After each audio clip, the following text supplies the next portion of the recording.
Assalamualaikum warahmatullahi wabarakatuh. Innal hamdalillah nahmaduhu wa nasta'inuhu wa nastaghfiruh wa na'udzu billahi min shururi anfusina wa sayyiati a'malina. May yahdihillahu fala mudhillalah wa may yudlil fala hadiyalah. Asyhadu an la ilaha illallah wahdahu la syarikalah wa asyhadu anna Muhammadan abduhu wa rasuluh sallallahu alaihi wa ala alihi wa sahabatihi ajma'in wa man tabi'ahum bi ihsanin ila yaumiddin. Ya ayyuhalladzina amanu taqullaha haqqa tuqatih wa la tamutunna illa wa antum muslimun. Ya ayyuhan nasu taqu rabbakumul ladzi khalaqakum min nafsin wahidah wa khalaqa minha zawjaha وبث منهما رجالا كثيرا ونساء واتقوا الله الذي تساءلون به والأرحام إن الله كان عليكم رقيبا يا أيها الذين آمنوا اتقوا الله وقولوا قولا سديدا يصلح لكم أعمالكم ويغفر لكم ذنوبكم ومن يطع الله ورسوله فقد فاز فوزا عظيما أما بعد فإخواني في الدين, jamaah salat Jumat kaum muslimin yang saya cintai dan saya muliakan, rahimani wa rahimakumullah. Semoga Allah subhanahu wa ta'ala senantiasa mencurahkan rahmatnya kepada kita sekalian. Sesungguhnya apapun yang terjadi telah ditakdirkan oleh Allah subhanahu wa ta'ala. Mengimaninya adalah bagian dari rukun iman, yaitu rukun iman yang keenam. Kata Rasulullah sallallahu alaihi wa ala alihi wasallam, wa tu'mina bil qadari khairihi wa syarrih. Engkau beriman kepada takdir Allah, baiknya maupun buruknya, kebaikan maupun keburukan, semuanya takdir Allah subhanahu wa ta'ala. Sebagaimana Allah tegaskan, inna kulla syai'in khalaqnahu biqadarin. Sesungguhnya segala sesuatu kami ciptakan dengan takdir. Maka Allah dialah yang maha kuasa, yang maha perkasa, yang maha mampu. Oleh karena itu semua yang terjadi adalah takdirnya. Tidak ada satupun yang dapat keluar dari takdir Allah subhanahu wa ta'ala. Karena dia maha kuasa, maka segala sesuatu terjadi dengan takdirnya, dengan kehendaknya, dengan izinnya. Apabila dia kehendaki maka terjadi, apabila dia tidak menghendaki tidak mungkin terjadi. Inilah keimanan seorang muslim. Termasuk jamaah sekalian, kebaikan dan keburukan, begitu pula orang-orang yang mengamalkan kebaikan dan keburukan itu, dan siapa yang akan masuk surga serta siapa yang akan masuk neraka, sudah Allah takdirkan 50.000 tahun sebelum langit dan bumi diciptakan. Rasulullah sallallahu alaihi wasallam bersabda, kataballahu maqadiral khalaiq qabla an yakhluqas samawati wal ard bi 50 alfa sanatin. Allah telah menulis takdir seluruh makhluk sebelum Allah menciptakan langit dan bumi selama 50.000 tahun. Juga sabda Nabi sallallahu alaihi wa ala alihi wasallam, ma minkum min ahadin illa wa qad kutiba maq'aduhu minal jannati wa kutiba maq'aduhu minan nari. Tidak seorang pun dari kalian kecuali sudah tertulis, sudah ditakdirkan siapa yang akan menghuni surga dan siapa yang akan menghuni neraka. Maka para sahabat pun bertanya, ya Rasulullah, afala nattaqil? Wahai Rasulullah, kalau begitu, bolehkah kita bergantung saja dengan takdir kita? Karena sudah ditulis siapa penghuni surga, siapa penghuni neraka. Kalau begitu, kita nggak perlu beramal ya Rasulullah. Kita berserah saja kepada takdir. Maka Rasulullah SAW menolak pemahaman ini. Kata beliau, i'malu, beramalah kalian. fakullun muyassar lima khuliqa lahu. Karena setiap orang akan dimudahkan sesuai kepada apa dia diciptakan. Dalam riwayat yang lain, kullu amilin muyassarun li amalihi. Setiap orang yang beramal akan dimudahkan sesuai dengan amalannya. Kemudian Rasulullah SAW membaca surat Al-Lail mulai ayat ke-5. Fa amma man a'ta wattaqa wa saddaqa bil husna fasanuyassiruhu lil yusra.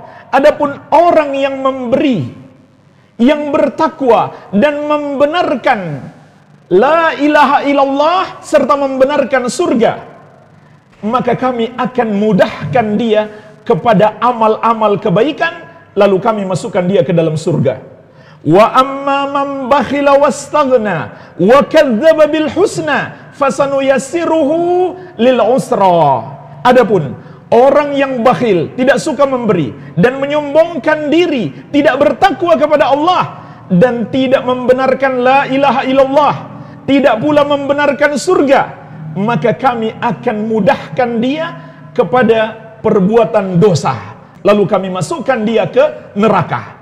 Jadi jamaah sekalian, walaupun segala sesuatunya sudah Allah takdirkan, tapi Allah juga menakdirkan di dunia ini sebab akibat. Sehingga Allah menyuruh kita untuk beramal soleh. Karena amal soleh itu akibatnya adalah surga. Dan Allah melarang kita serta mengancam kita, jangan sampai kita beramal buruk. Karena beramal buruk itu akibatnya adalah neraka. Jadi ketika ada sahabat bertanya, ya Rasulullah, kalau begitu kita berserah saja kepada takdir, tidak perlu kita beramal karena semuanya sudah ditakdirkan. Maka Rasulullah SAW menolak pemahaman ini. Beliau tetap menyuruh untuk beramal karena Allah Subhanahu wa taala juga menakdirkan adanya sebab akibat. Kita punya anak yang sah secara syariat, Allah tetapkan sebabnya harus dengan menikah. Mustahil seseorang punya anak yang sah secara syariat kalau dia tidak menikah. Jadi Allah tetapkan adanya sebab dan akibat. Oleh karena itu jemaah sekalian, renungkanlah ayat-ayat yang dibaca oleh Rasulullah SAW untuk menjelaskan kepada kita dua jalan kehidupan kita. Jalan yang pertama, orang-orang yang Allah mudahkan untuk beramal baik dan masuk ke dalam surga. Karena mereka juga berusaha. Apa usaha mereka? Kata Allah, فَأَمَّا مَنْ أَعْطَى وَاتَّقَى وَصَدَّقَ بِالْحُسْنَى فَسَنُيَسِّرُهُ لِلْيُسْرَى. Adapun orang yang memberi, makna memberi di sini kata para ulama mencakup 3 macam. Pertama, memberi ilmu, yaitu ilmu agama yang kita pelajari, Al-Quran dan hadis, lalu kita ajarkan kepada orang lain, terutama anak-anak kita, istri kita, keluarga kita. Yang kedua, memberi apa yang kita miliki, apakah itu harta, atau tenaga, atau pikiran. Kita beri, kita sedekahkan kepada saudara-saudara kita, terutama yang membutuhkan, yang kesusahan. Yang ketiga, membantu dengan pengaruh kita. Misalkan kita kenal pejabat, kita minta tolong dia untuk membantu saudara kita yang membutuhkan. Maka itu sama saja kita memberi, walaupun tidak secara langsung. Kita kenal orang kaya, kita minta tolong dia untuk membantu saudara kita yang membutuhkan. Maka itu sama saja kita memberi, walaupun tidak langsung. Wattaqa, dan bertakwa kepada Allah, yaitu senantiasa berusaha menjalankan perintah-perintahnya dan menjauhi larangannya. Dan apabila kita terjerumus dosa, kita segera bertobat. Itu sifat orang yang bertakwa. Orang bertakwa pun mungkin terjerumus dosa, tapi dia segera taubat. Kemudian wasaddaqa bil husna, membenarkan al-husna. Al-husna itu ada 2 makna. Yang pertama, membenarkan la ilaha illallah dan semua ajaran Islam. Kenapa jemaah sekalian? Karena ini pokok amalan. Tidak ada gunanya kita sholat, puasa, zakat, haji, bersedekah, sebanyak apapun kita sedekah, kalau kita mendustakan la ilaha illallah, itu tidak ada gunanya. Kalau kita mendustakan salah satu ajaran Islam, tidak ada gunanya kita bersedekah, tidak ada gunanya kita sholat, puasa, zakat, haji. Kenapa jemaah sekalian? Karena mendustakan la ilaha illallah atau mendustakan, menentang salah satu ajaran Islam adalah pembatal keislaman. Islam kita saja batal, jangan tanya amalan kita. Oleh karena itu Allah ingatkan dosa-dosa syirik, dosa yang membatalkan keislaman, menduakan Allah, menyembah kepada selain Allah, menuhankan selain Allah, atau sekedar membenarkan peribadahan kepada selain Allah, itu adalah dosa syirik yang akan membatalkan amalan kita. Allah ingatkan, la in asyrakta la yahbatanna amaluka wa la takunanna minal khasirin. Kalau kamu berbuat syirik, terhapuslah amalanmu dan kamu termasuk orang-orang yang merugi. Jadi harus membenarkan la ilaha illallah. Berarti kalau membenarkan la ilaha illallah harus menjauhi dosa syirik. Karena la ilaha illallah itu bermakna la ma'budah haqqun illallah. Tidak ada yang berhak disembah kecuali Allah Subhanahu wa ta'ala. Kemudian makna yang kedua, membenarkan al-husna, artinya membenarkan kehidupan akhirat, membenarkan surga dan adanya neraka. Maka kata Allah, barang siapa yang melakukan 3 hal ini, dia suka memberi, dia bertakwa, dan membenarkan al-husna, yaitu membenarkan la ilaha illallah, dan membenarkan balasan bagi orang-orang yang bertakwa, fasanuyassiruhu lil yusra, kami akan mudahkan dia kepada amal-amal kebaikan di dunia, dan di akhirat dia akan dimasukkan ke dalam surga. Jadi ini Allah ciptakan sebab akibat. Walaupun segala sesuatunya sudah Allah takdirkan, tapi Allah juga menciptakan sebab dan akibat. Kalau kita beramal baik, maka Allah tambahkan kebaikan untuk kita, Allah tambahkan hidayah, kemudian di akhirat Allah masukkan ke dalam surga. Begitu pula sebaliknya jemaah sekalian. Wa amma man bakhila wastaghna wa kadzdzaba bil husna fasanuyassiruhu lil usra.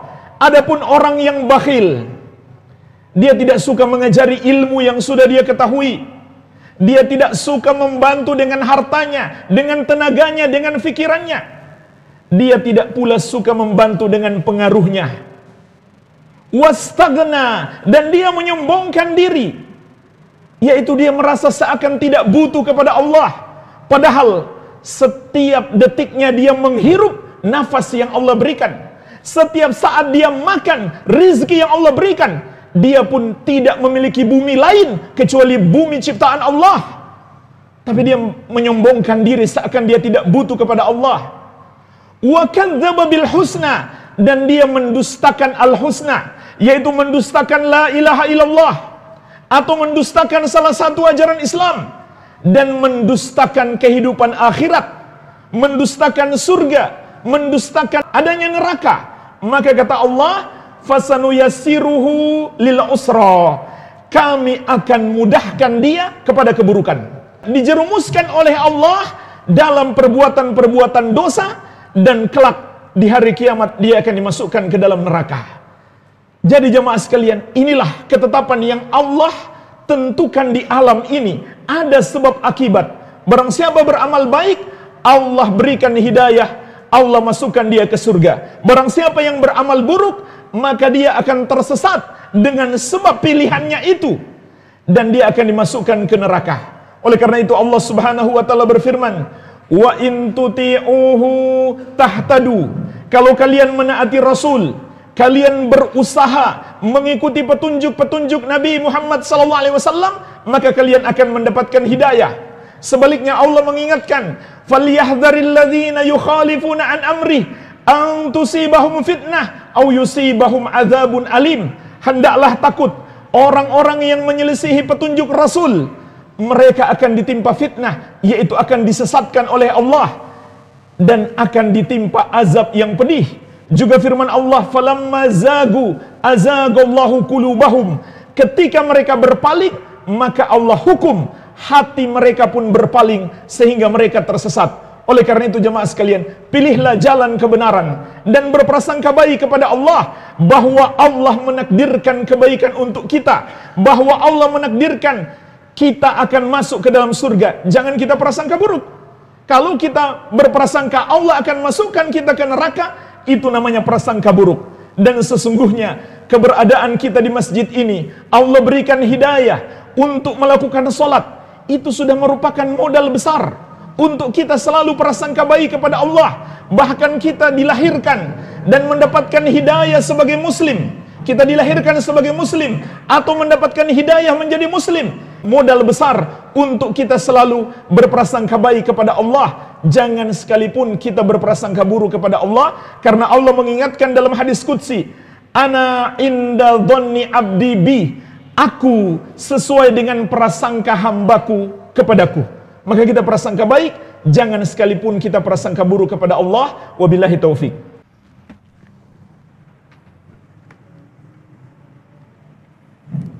Alhamdulillah, wassalatu wassalamu ala Rasulillah wa ala alihi wa sahbihi wa man walah, wala hawla wala quwwata illa billahi, amma ba'd.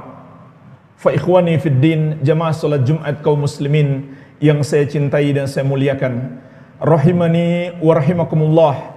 Semoga Allah subhanahu wa ta'ala senantiasa mencurahkan rahmatnya kepada kita sekalian.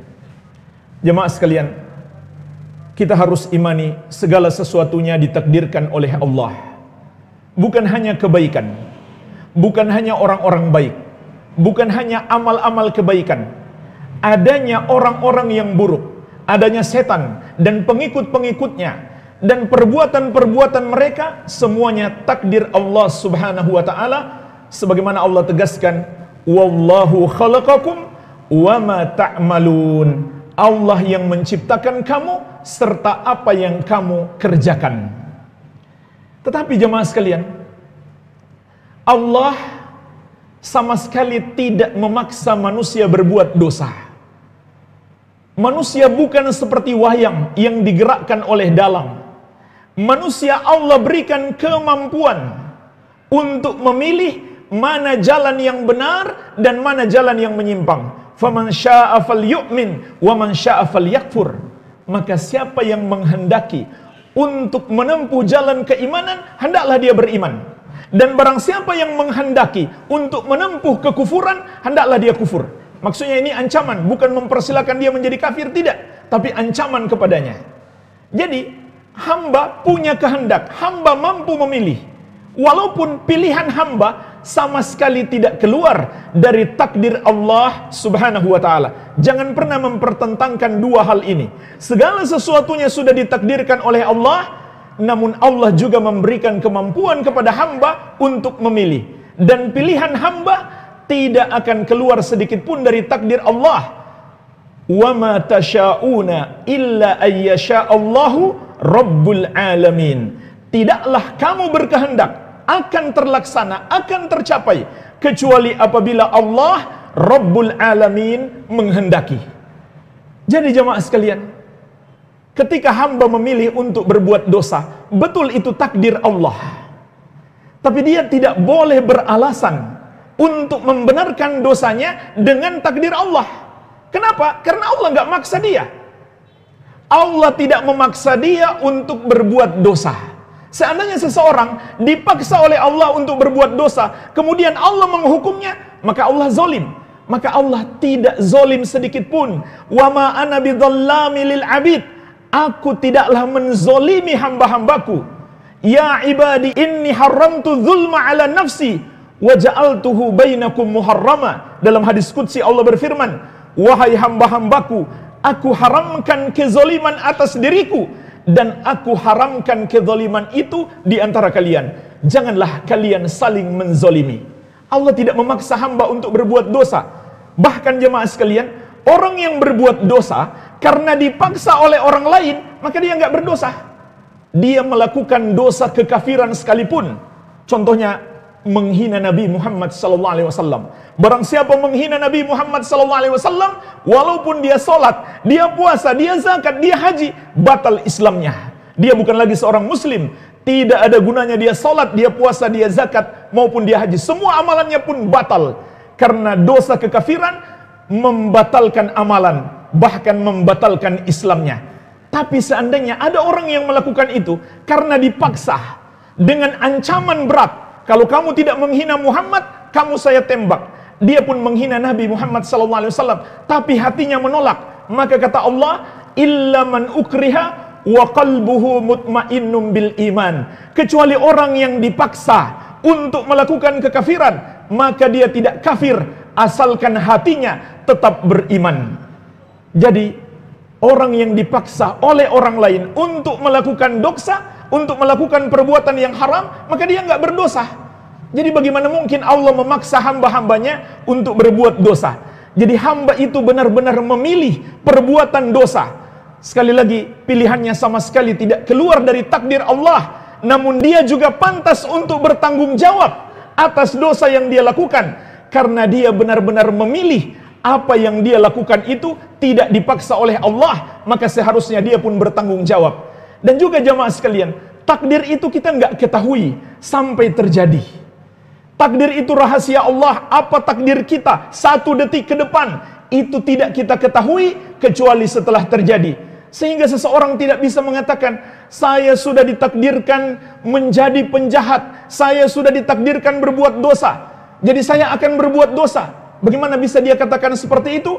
Padahal takdir itu tidak bisa diketahui oleh seseorang kecuali setelah takdir itu terjadi. Dan juga jemaah sekalian, ketika ada orang berbuat zolim kepada kita, misalkan mencuri harta kita, lalu dia mengatakan, saya nggak mau disalahkan karena ini sudah takdir Allah, maka kita nggak terima alasannya. Kita nggak terima alasannya. Betul itu takdir Allah, tapi kamu juga sengaja mencuri, kamu memilih untuk mencuri, kamu pantas disalahkan. Begitu pula jemaah sekalian, kalau kita diberi pilihan dalam urusan dunia, ada 2 pilihan, 1 baik dan 1 buruk, maka kita memilih yang baik. Tidak ada orang memilih yang buruk lalu dia mengatakan, ini sudah takdir saya. Maka seharusnya untuk urusan akhirat kita pun memilih jalan kebenaran, jalan yang lurus, jalan Allah Subhanahu wa taala, dan prasangka baik kepada Allah. Inilah takdir kita sebagai seorang muslim. Dan Allah ingatkan, wala tamutunna illa wa antum muslimun. Jangan sekali-kali kamu mati kecuali kamu sebagai orang-orang Islam. Maka dengan ini kita selamat di akhirat kelak dari azab Allah yang sangat pedih. Jadi harus kita imani semua takdir Allah, tetapi jangan jadikan itu alasan untuk berbuat dosa. Semoga Allah Subhanahu wa taala senantiasa memberikan bimbingan kepada kita dan keistiqomahan serta husnul khatimah. Allahumma salli ala Muhammad wa ala ali Muhammad kama sallaita ala Ibrahim wa ala ali Ibrahim innaka Hamidum Majid. Allahumma ighfir lil muslimina wal muslimat wal mu'minina wal mu'minat al ahya'i minhum wal amwat innaka sami'un qaribun mujibu da'awat. Rabbana atina fid dunya hasanah wa fil akhirati hasanah wa qina adzabannar. Wa sallallahu ala nabiyyina Muhammadin wa alihi wa sallam. Wa akhiru da'wana anil hamdulillahi rabbil alamin.